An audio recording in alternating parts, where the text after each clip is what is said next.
आप सभी को नमस्कार। मैं धनंजय आज अवभूतपूर्व में भारतीय राजनीति से जुड़ा एक काफी महत्वपूर्ण मुद्दा है। उस पर मैं आज का विश्लेषण करूंगा।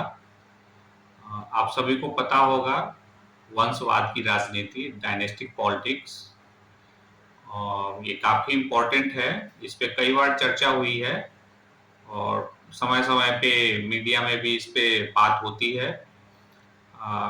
इसको मैं एक आज के कॉन्टेक्स्ट में जो पॉलिटिकल एटमॉस्फेयर है भारतीय राजनीति की, मुझे लगता है कि इस पे एक विश्लेषण करना आवश्यक है। ये क्यों जरूरी है, इसका सिग्निफिकेंस क्या है, मैं आज के विश्लेषण में इसको बताऊंगा, आपके समक्ष रखूंगा। अगर आप देखेंगे कि बहुत सारी पॉलिटिकल पार्टी है भारत की, जो मेन पॉलिटिकल पार्टी है, चाहे वो सेंटर में हो या कई सारे स्टेट में है, तो वो डायनेस्टिक पॉलिटिक्स जो वंशवाद की राजनीति है, जिसके लिए परिवार सर्वोपरि है, उसमें विश्वास रखती है। तो उसी का मैं विश्लेषण करूंगा और उसको आज का जो चुनावी मुद्दा है, जैसे कि आपको पता ही होगा कि बिहार का चुनाव मुहाने पर है और इसको मैं 2024 का जो जनरल इलेक्शन है उस समय के भी कई सारे मुद्दे हैं, उससे भी जोड़ के आपके समक्ष मैं अपना विश्लेषण रखूंगा। तो आज का मुद्दा है डायनेस्टिक पॉलिटिक्स, वंशवाद की राजनीति।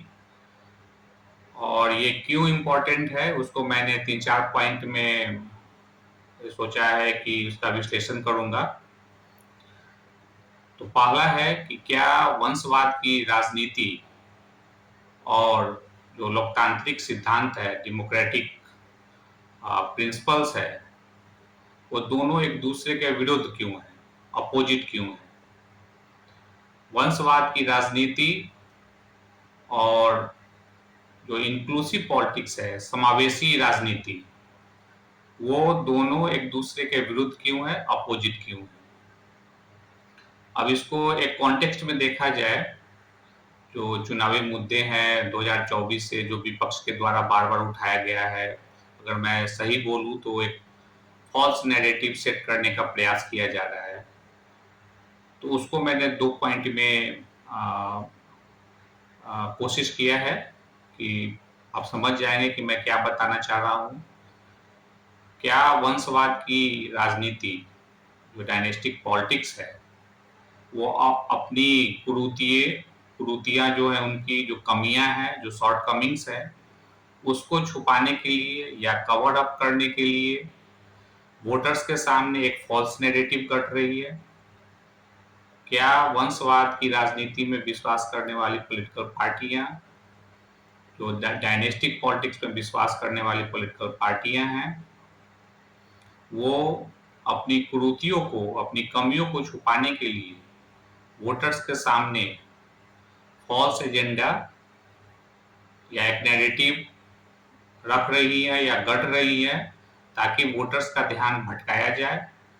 जो डायनेस्टिक पॉलिटिक्स का जो कोर इशू है, परिवार सर्वोपरि, उससे कहीं ना कहीं भटकाने का प्रयास कर रहे हैं।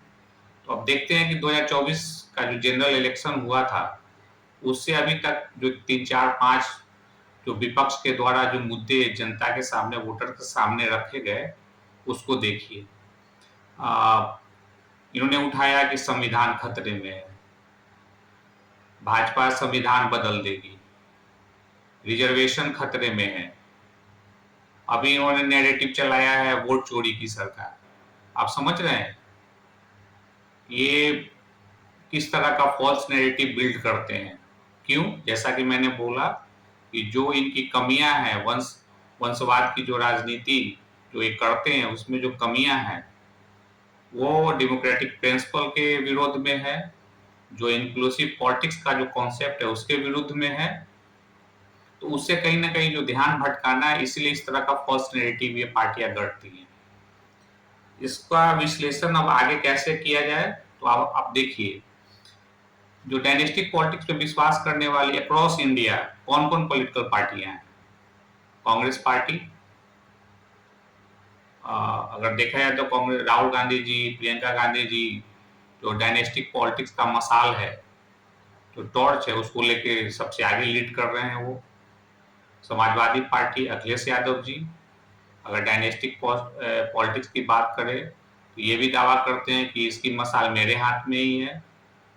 बिहार आते हैं तो आरजेडी है, अगेन यहाँ भी तेजस्वी यादव जी हैं, वो भी जो डायनेस्टिक पॉलिटिक्स का वंशवाद की राजनीति की जो मसाल है उसको लेके ही आगे बढ़ रहे हैं। नॉर्थ में ऊपर चला जाए, जम्मू कश्मीर, वहाँ पे पीडीपी की महबूबा मुफ्ती जी हैं, देन उमर अब्दुल्ला जी जो करंट सीएम है वहाँ पे, उनके हाथ में डायनेस्टिक पॉलिटिक्स की मसाल है। तमिलनाडु चला जाए तो वहाँ पे स्टालिन साहब के पास डायनेस्टिक पॉलिटिक्स की मसाल है। अब इन सब में कॉमन क्या है? इन सब में कॉमन है कि इनके लिए परिवार का हित सबसे ऊपर है, परिवार सबसे सर्वोपरि है। परिवार ही इनको आगे पॉलिटिक्स में इनको सफल बनाना है या इनको प्रोजेक्ट करना है, तो परिवार ही इनको पुश करती है और इनको एक सफल नेता बनाते हैं। अगला पॉइंट है कि इनमें कॉमन क्या है, ये डिविसिव पॉलिटिक्स में विश्वास करते हैं।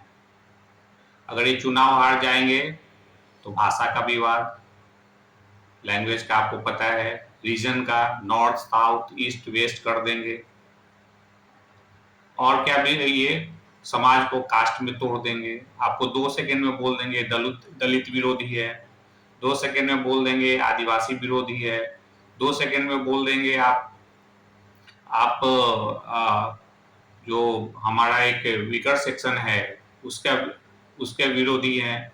मतलब आप पे तुरंत ये तमगा लगा देंगे कि ये विरोधी है, जैसे ही इनकी कमियों के बारे में आप बात करेंगे।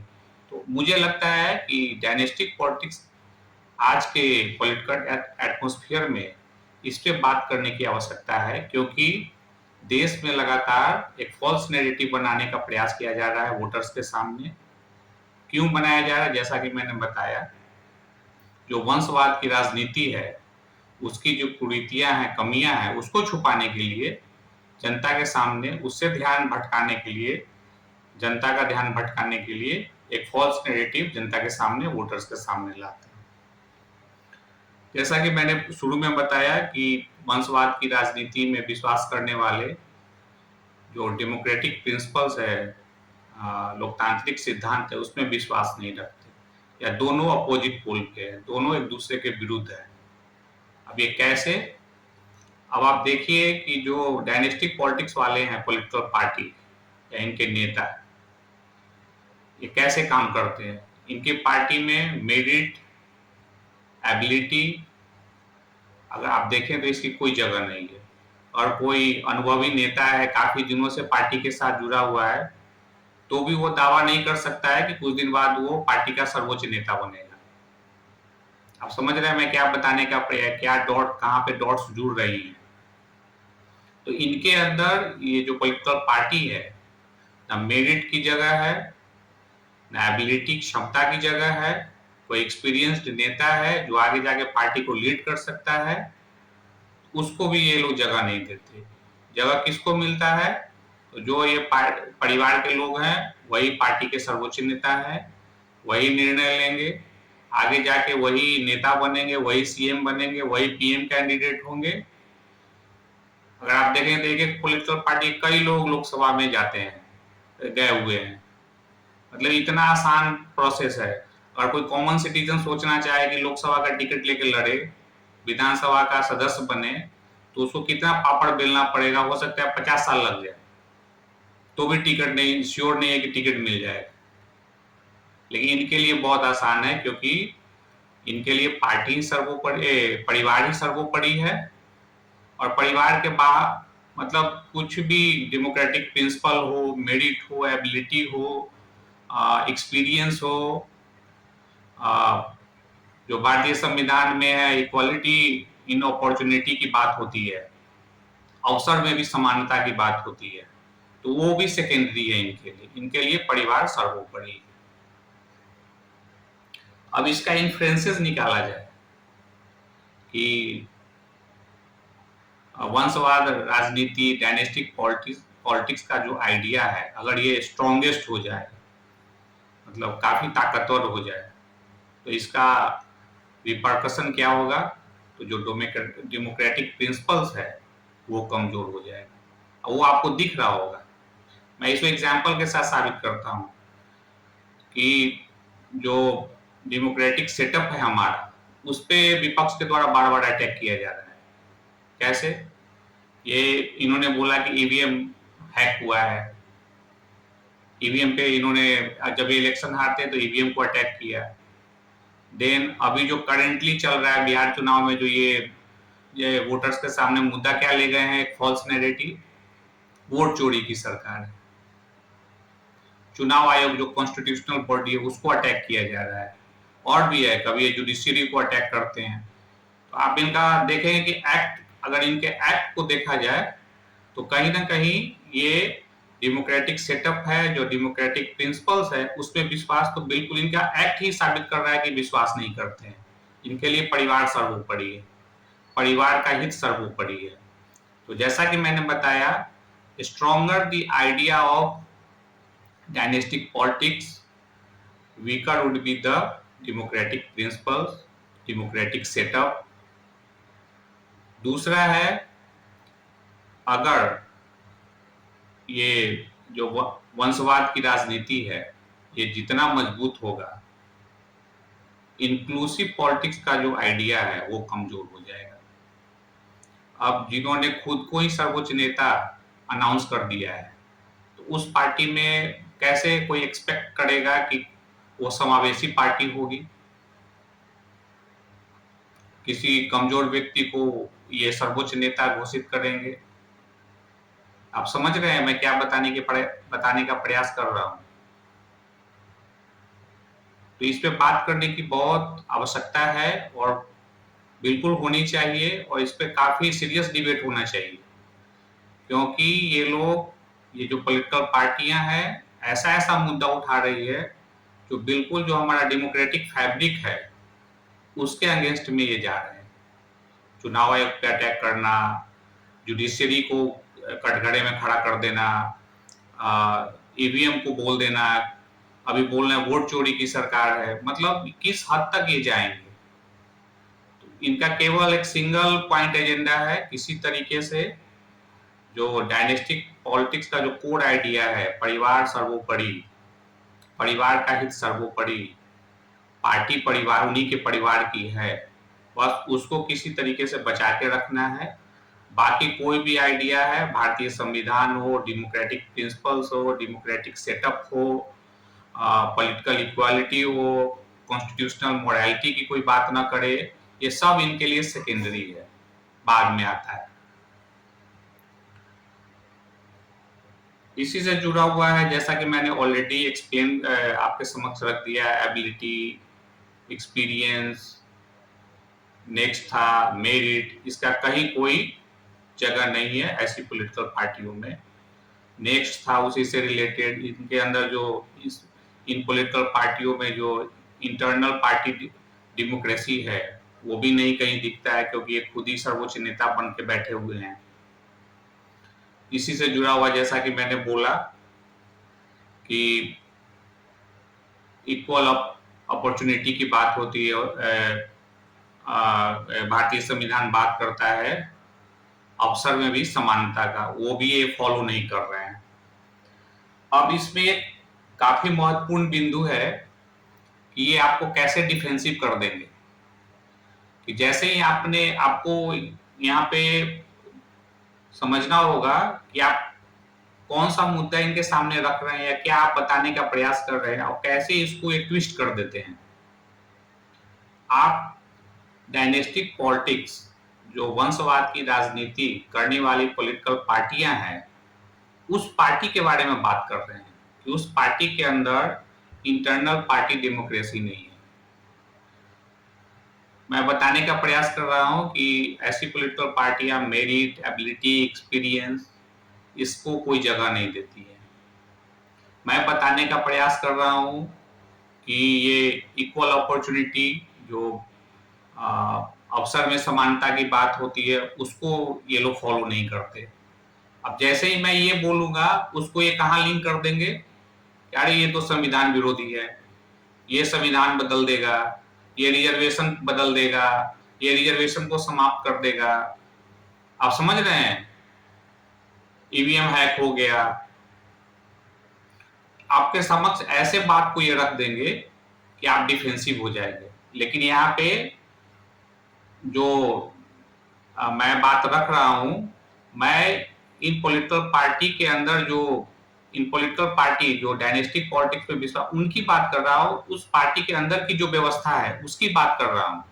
तो उसको वो गलत तरीके से रिजर्वेशन पॉलिसी, संविधान खतरे में है, संविधान बदल देगा, वोट चोरी, ये सब से जोड़ के आपको डिफेंसिव कर देंगे कि आप आगे सच बोल ना पाए, जनता के समक्ष सच्चाई बता ना पाए, और जनता का ध्यान ये जो इनका मेन एजेंडा है परिवार हित ही सर्वोपरि है, उससे कहीं ना कहीं भटका दे, जनता का ध्यान भटका दे और जनता में एक भ्रम जैसा स्थिति पैदा कर दे।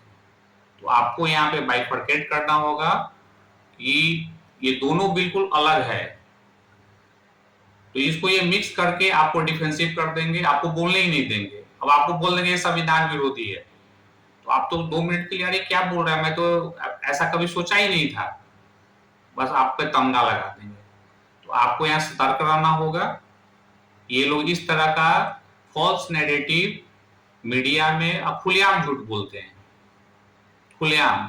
एक भी पॉइंट जो ये बोल रहे हैं, जो 2024 इलेक्शन के बाद जो 4-5 मेजर पॉइंट जो मैंने बताया, जो फॉल्स नैरेटिव ये बनाने का प्रयास कर रहे हैं, एक भी ये कोर्ट में साबित नहीं कर पाए। न ये जाते हैं, जाएंगे तो वहां पे माफी मांगना पड़ेगा क्योंकि ये साबित नहीं कर पाएंगे। इसलिए जो मैंने शुरू में 4 पॉइंट बोला कि वंशवाद की राजनीति और लोकतांत्रिक सिद्धांत दोनों एक दूसरे के अपोजिट है, तो बिल्कुल ये संविधान विरोधी काम कर रहे हैं। वंशवाद की राजनीति और डायनेस्टिक पॉलिटिक्स और इंक्लूसिव पॉलिटिक्स, समावेशी राजनीति दोनों एक दूसरे के विरुद्ध में है। और ये ऐसा क्यों कर रहे हैं, इस तरह का फॉल्स नैरेटिव क्यों बना रहे हैं? क्योंकि इनका जो कोर एजेंडा है डायनेस्टिक पॉलिटिक्स का, वंशवाद की राजनीति का, ये मेरिट में विश्वास नहीं रखते, एबिलिटी में विश्वास नहीं रखते, एक्सपीरियंस को जगह नहीं देते। ये constitutional morality, political equality, vote, जैसा कि मैंने पिछले वीडियो में बताया था कि वोट एक कॉन्स्टिट्यूशनल मेथड है जिसके माध्यम से पीसफुल तरीके से पावर का ट्रांसफर होता है, उसमें ये विश्वास नहीं रखते क्योंकि ये एनार्की की बात करते हैं। ये जो अवसर में समानता की बात है उसमें विश्वास नहीं रखते, जो पार्टी के अंदर इंटरनल डेमोक्रेसी की बात है उसमें विश्वास नहीं करते। तो इन सभी चीजों से ध्यान भटकाने के लिए कि इनके लिए परिवार का हित सर्वोपरि है, इसको और एक एग्जांपल से आप समझिए। समाजवादी पार्टी का एग्जांपल ले लीजिए, कांग्रेस पार्टी का लीजिए, आरजेडी का ले लीजिए।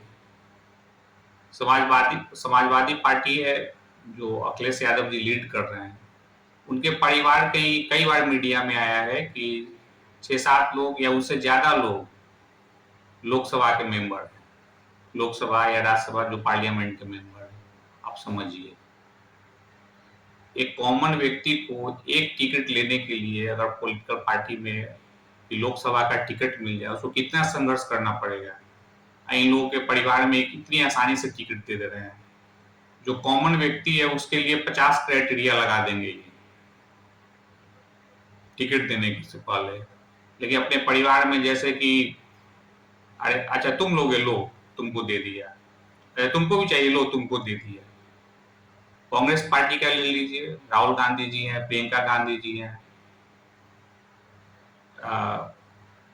राहुल गांधी जी तो क्लेम कर रहे हैं कि पीएम इन वेटिंग है, इतनी आसानी से टिकट मिल जाता है। आरजेडी की बात करें, अगेन तेजस्वी जी हैं, तेज प्रताप हैं, उनकी सिस्टर हैं, सब कोई टिकट लेकर लड़ रहा है, कई लोग जीते भी हैं। इतनी आसानी से इन लोगों को टिकट मिल जाता है। तो ये जो पॉइंट है कि परिवार हित सर्वोपरि है, ये ऐसे ही नहीं, आप एग्जाम्पल देख लीजिए। और भी पॉलिटिकल पार्टी, जो मैंने जम्मू कश्मीर का भी एग्जाम्पल दिया, स्टैलिन साहब का एग्जाम्पल दिया, आप देखिए अगर सीएम होगा तो उन्हीं के परिवार से कोई ना कोई होगा। दूसरा जो मैंने बोला इनके लिए सर्वोपरि क्या है, अगर ये चुनाव हार गए तो फॉल्स नैरेटिव जनता के समक्ष रख देंगे और समाज को कई टुकड़ों में बांटने का प्रयास करें, किसी तरीके से इलेक्शन जीते।